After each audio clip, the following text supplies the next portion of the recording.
Imagine a story told in the absence of light, where the mind paints vivid pictures and knowledge whispers in the dark. Welcome to Bedtime Chronicles, where we're about to unfold a captivating tale using nothing but the canvas of your imagination.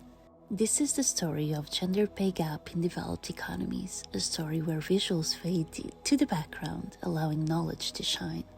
In the US, women are paid 17% less than men. In Japan, a staggering 22%. But on the other hand, there's Iceland, where the pay gap is a mere 10%. It's one of the few countries in the world where women are paid almost as much as men. But rewind it to about 50 years ago, and the picture was different. In 1975, the gender pay gap in the US was a staggering 37%. Japan was a daunting 42%, and in Iceland was not far behind at 40%. So how did we go from there to here? To understand that, we must delve into a night where images took a backseat. On this day in 1975, something extraordinary happened. An idea emerged to bring society to a standstill without screens. They expected a lot of women to show up at the demonstration, but not in their wildest dreams they did expect this. This is a story of how Icelandic women shut down their country and changed it forever. By the 70s, women made up the majority of poorly paid and undervalued jobs and were forced out of the labor market to work at home. In response to decades of conservative policies, a new women's group emerged, the Redstockings. They took radical steps to demand equal rights, like crucifying a doll dressed up like a housewife to protest against women's domestic labor. This was a group that embraced change and dared to challenge norms. Workplace inequity was a big issue Redstockings wanted to address, but to make a significant impact, they wanted a full-blown strike.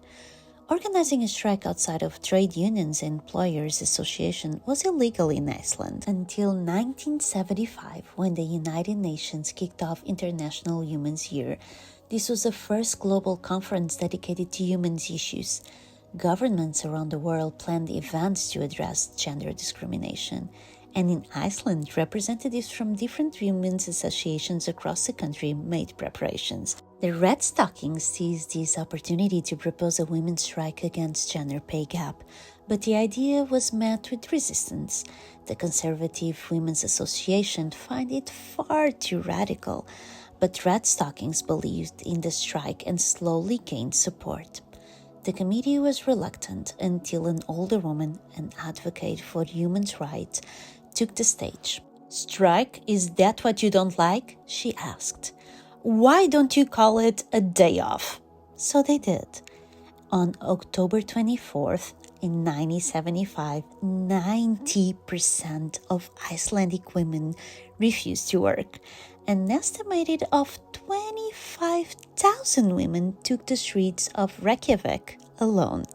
They gave speeches and they sang about human rights. Without women, the telephone system crashed, newspapers couldn't publish, and the national airline canceled flights.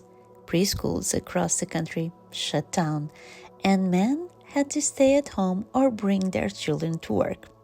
This cooperation across politics, classes, and occupations was a celebration. The impact of the day off was felt across the country. And after the day off, Iceland passed its first Gender Equality Act and officially banned wage discrimination based on gender. Equal rights for women were added to the constitution, and in 1980, Iceland elected its first female leader, the world's first democratically elected woman president, and something she insisted wouldn't have been possible without the day off. No country in the world has completely closed this gender pay gap, and Iceland still has work to do. But the country's quick progress is a sign that closing the gap is possible. Demonstrations like the day off may not work in the same way in other countries, but its success shows us what happens when a country unites politically and socially for equality. And you want to know about something really impressive? The most intriguing aspect is that you can still listen to the original songs sung during the 1975 day off on Spotify. The link is in the description below. Thank you for tuning into this episode of Bedtime Chronicles. We can't wait to share more stories with you on nights like this. Until next time, sweet dreams.